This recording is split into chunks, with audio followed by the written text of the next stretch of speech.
Food is central to our lives. We don't go a day without thinking multiple times about food, what we're going to eat, how we're going to eat it, where we're going to eat it, and so on. So I think really food has to be at the heart of the solution, because it's the critical thing for all of us. So the more we realize that eating healthy food will make us live longer, we won't probably get the diseases and so on that we would get if we have a chemical food diet and a lifestyle that leads to that. There's the environmental push and there's the health push, and I think that the health push is the biggest push right now because it affects people like directly. The environmental degradation and pollution doesn't seem to have such an impact because people are not feeling it right now immediately, but they will feel it more and more as time goes by, but it's going to take longer to really impact upon them.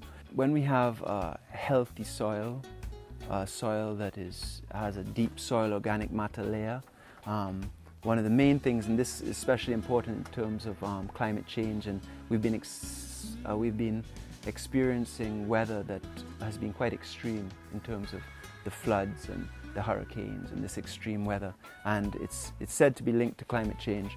So we'll have periods of drought and we'll have periods where it rains very heavily.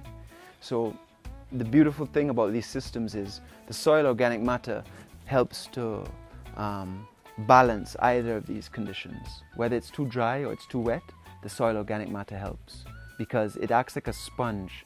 So it holds water when it's dry, and when it's really wet, it helps to absorb lots of water.